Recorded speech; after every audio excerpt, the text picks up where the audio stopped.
What is God trying to tell us, especially in this time?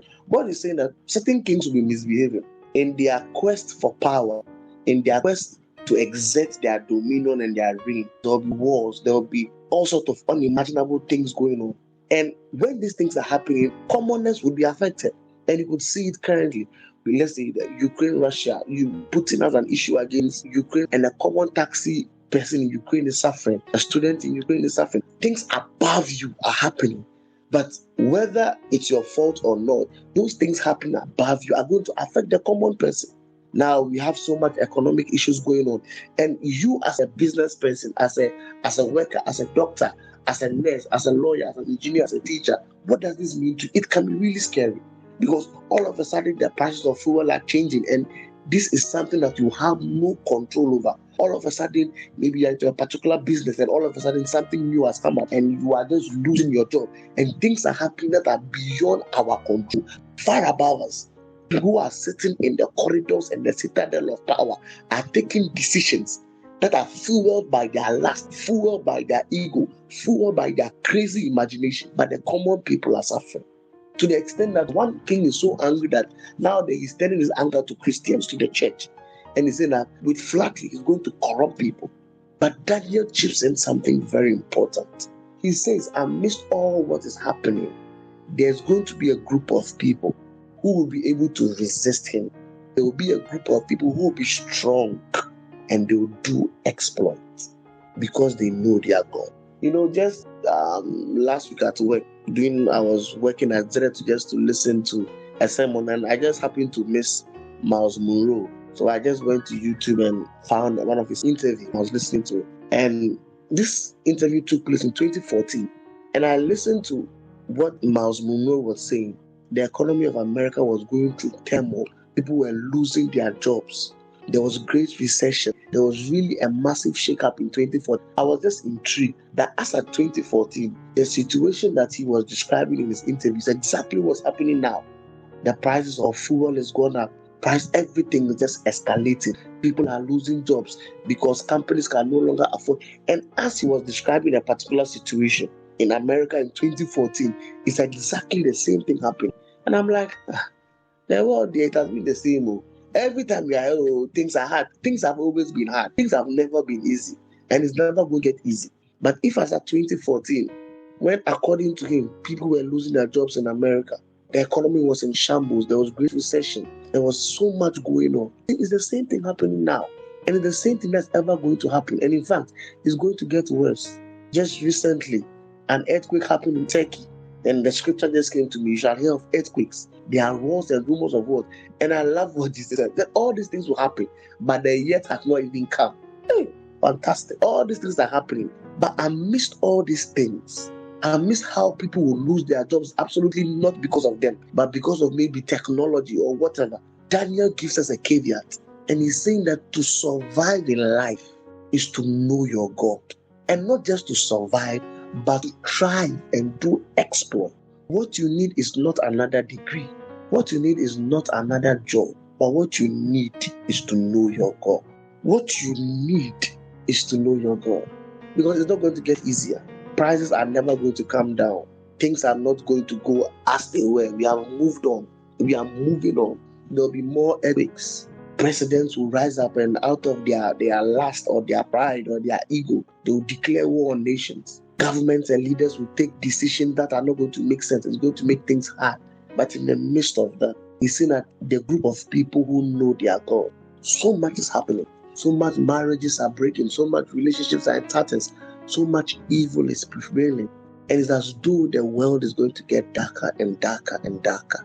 Then Isaiah reminds me that arise and shine, for your light has come, and the glory of God has risen upon thee. We mostly end at this point. But the scripture doesn't end there.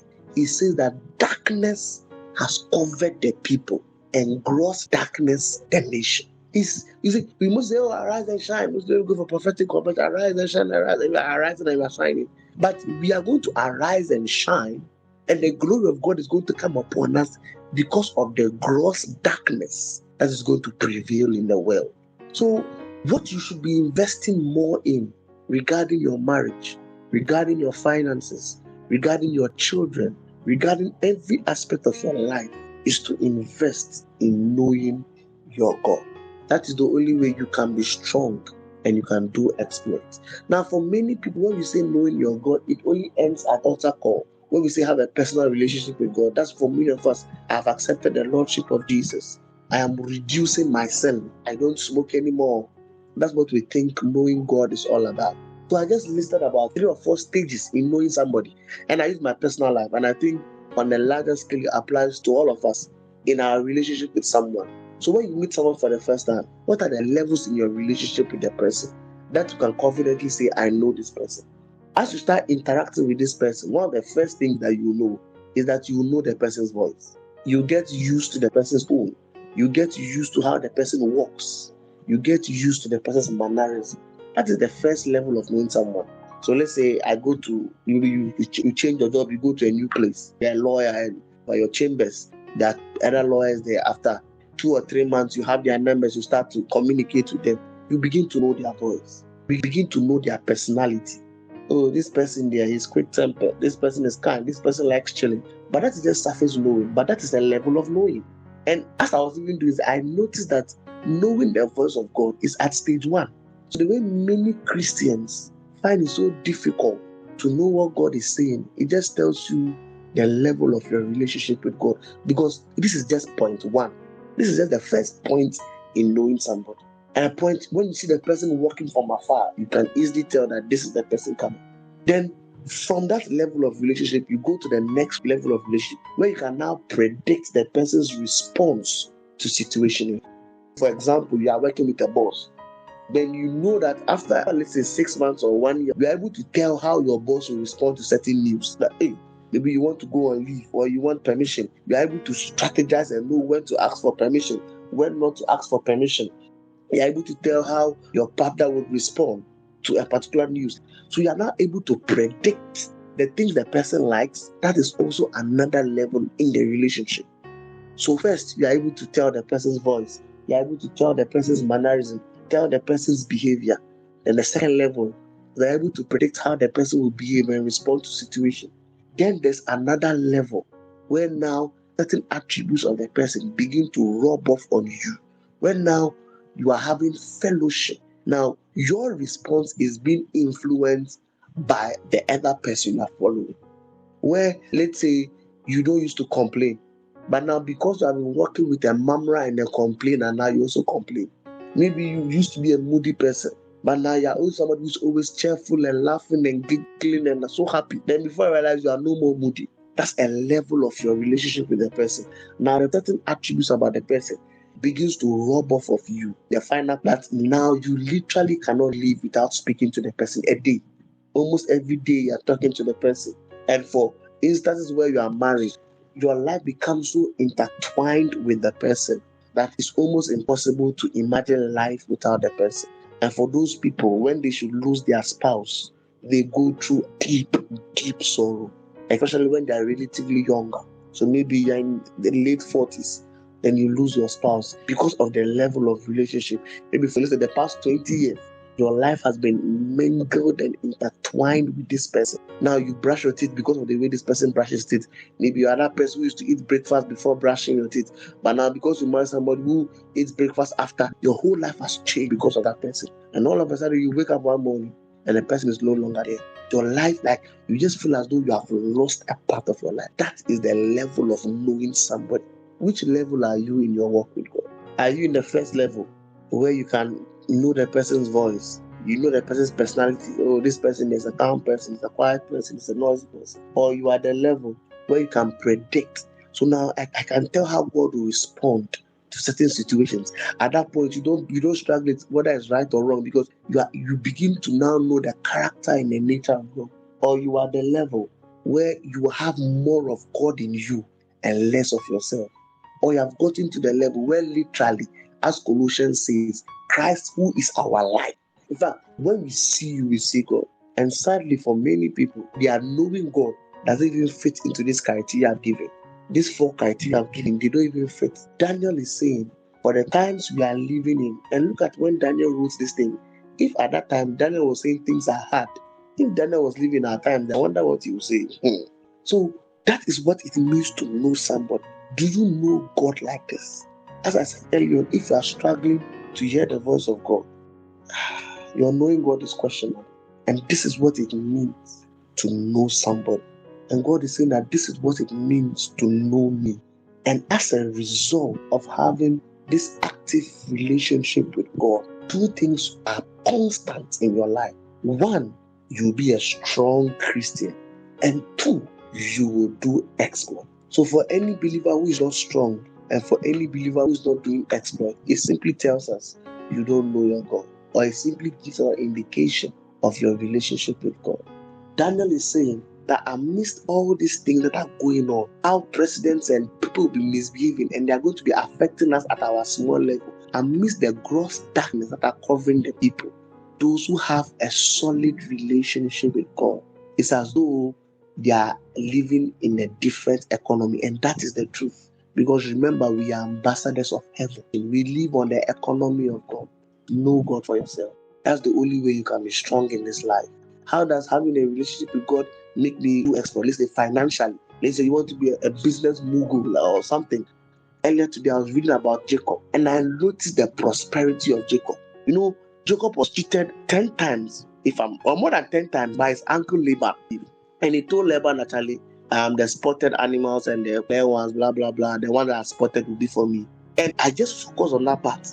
But just today, I realized that the reason why Jacob said that was because in a dream, God had told him that the spotted animals would do well. So that's what led Jacob. And for Laban to accept that offer, the animals were for Laban. It simply meant that Laban knew that the clear animals, or the ones without spots, were doing well. Or from his experience as an animal rearer, he knew that in his flock, the ones with clear skin were doing well. So when Jacob brought the offer that I would rather take the spotted ones, Laban did not refuse. So because Jacob had a relationship with his God, he crossed River Jordan with a staff, but he crossed back with two companies, multinational companies. I just love the scripture I saw in Isaiah 48 verse 17. It says, "Thou says the Lord, thy Redeemer, the Holy One of Israel, I teacheth thee to profit." And I said, I never saw this scripture. God can teach you how to profit. God taught Joseph, Isaac how to profit. So when everybody was going to Egypt because of the famine of the land, God said, Papa Isaac, stay in the land. And everybody is going to America or going elsewhere for greener pastures. It's not about the location, but there's a God that teaches his people how to profit. So in the midst of darkness and gross darkness that is enveloping the people, how would you arise and shine your relationship with God? God can tell you that in the next 10 years, so when you are going to the university, God will tell you that this career is going to become a hot cake in your country. Go and study this course. And just because of your active relationship with God, you are going to choose the right course in the university. And you land in quote that excellent job. You remember what God told about Abraham? Shall I hide from Abraham that which I'm about to do? So God obviously will not hide from you. So imagine we all knew about the corona. If I was into tech, God would have woken me at night like my friend, wake up and do an online whatever, Zoom. I'm sure I'd have called my own Zoom. God would have told me to do Zoom. If God had told me years ago that the internet will become a deal, so have Microsoft. I said, that's how God teaches you to profit. Because of your active relationship with God, He'll be disclosing things to you. God will whisper to you that, you know what, very soon, so and so will become the ish. So go and do specialization over here because you become in demand. This is how you do exploits. So every day I lay hands on my head at God, the next Apple company, let it come from me. The next Microsoft idea, let it come from me. I want to be so close to you that when you are in quote gossiping with the angels and the Trinity people having call, I want to be hearing some, so that I can start doing my own Zoom or my Google Meet or whatever they call it. Know your God. Have personal relationship with God. This does not mean altar call, and I explained the 4 levels. Get to that point in life where literally your life is God. God is your life. Make that investment into the relationship with God, and you will do exploit. Remember, we are giving God our very best, and we are owing Him nothing but love.